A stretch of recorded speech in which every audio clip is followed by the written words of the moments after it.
થરા કોલેજમાં cyber crime જનજાગૃતિ પર એક દિવસીય રાજ્ય વર્કશોપ યોજાયો. કાંકરેજ તાલુકા કેળવણી મંડળ સંચાલિત શ્રી સેવંતીલાલ અમૃતલાલ સુરાણી વિદ્યા સંકુલ અંતર્ગત શ્રીમતી કાંતાબેન કીર્તિલાલ સહા આર્ટ્સ અને શ્રીમતી લીલાવતીબેન બાપુલાલ ગુંજારિયા કોમર્સ કોલેજ થરા તથા નોલેજ કન્સોર્ટિયમ ઓફ ગુજરાતના સંયુક્ત ઉપક્રમે પ્રિન્સિપાલ ડોક્ટર ડીએસ ચારણના માર્ગદર્શન હેઠળ સાયબર ક્રાઇમ જનજાગૃતિ વિષયક એક દિવસીય રાજ્યકક્ષાનો વર્કશોપ ભવ્ય રીતે યોજાયો.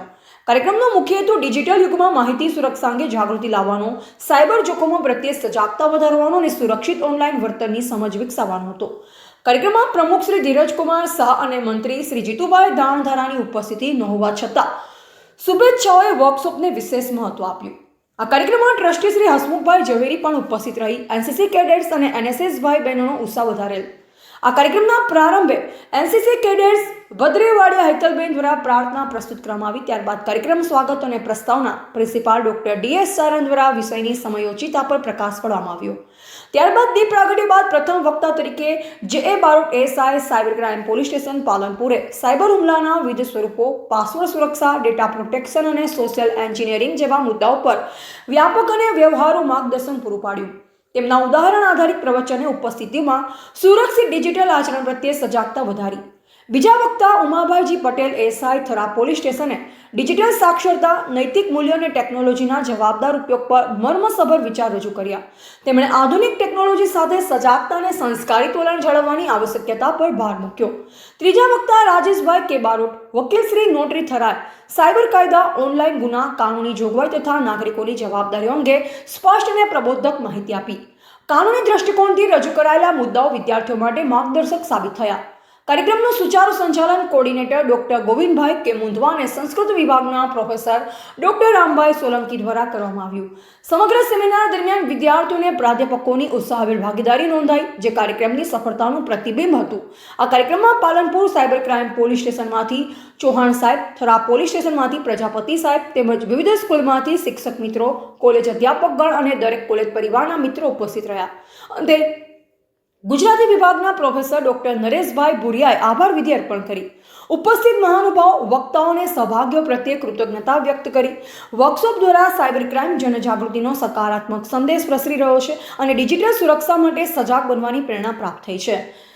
રિપોર્ટર અલ્પેશ ગોસ્વામી ઓગળ સાથે નટવર કે પ્રજાપતિ, થરા. મંડળ સંચાલિત arts and commerce college Thara દ્વારા આજે one day workshop, state level one day વર્કશોપનું આયોજન જે સાયબર ક્રાઇમ જનજાગૃતિ અભિયાન અંતર્ગત રાખવામાં આવેલું છે, એમાં આજે આપણે બાળકો તેમજ જે સ્કૂલના પ્રિન્સિપલ સાહેબ તેમજ સમગ્ર જે સ્ટાફ છે એમને આપણે સોશિયલ મીડિયામાં કઈ રીતે સોશિયલ મીડિયાનો ઉપયોગ કરવો અને શું તકેદારી રાખવી, તેમજ એન્ડ્રોઈડ ડિવાઇસ અથવા તો કોઈ પણ ડિવાઇસ આપણે જે વાપરીએ છીએ એ અંતર્ગત શું તકેદારી રાખવી અને શું એનો આગળ શું આપણે બચી શકીએ કઈ રીતે સાયબર ક્રાઇમ અંતર્ગત, તો એના વિશે આપણે માહિતી આપેલી છે. જે માહિતી આજ રોજ સાહેબ શ્રી દ્વારા આપણે જે આયોજન કર્યું એના આપણે આગળ 1-2 કલાક સુધી જે માહિતી આપી એ અત્યારે આપણે આપેલી છે માહિતી. પ્રિન્સિપાલ ડૉક્ટર દિનેશકુમાર એસ ચારણ, આર્ટ્સ કોમર્સ કોલેજ થરા.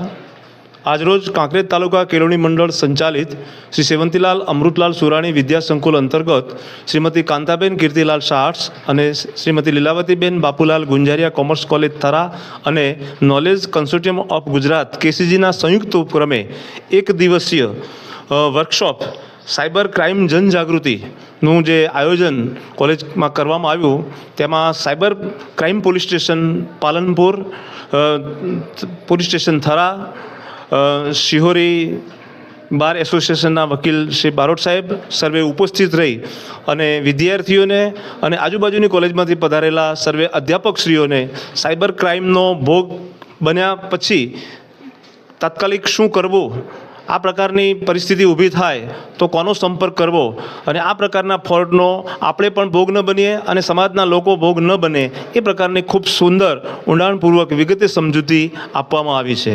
વર્તમાન સમયે આપણે સૌ જાણીએ છીએ કે સાયબર ક્રાઇમના ગુનાઓનું પ્રમાણ વધી ગયું છે, ત્યારે આપણે પણ સાવચેત થઈએ અને આજુબાજુના આપણા સંપર્કમાં જેટલી પણ વ્યક્તિઓ છે બધાને સાવચેત કરીએ, એ આ વર્કશોપનો હેતુ હતો.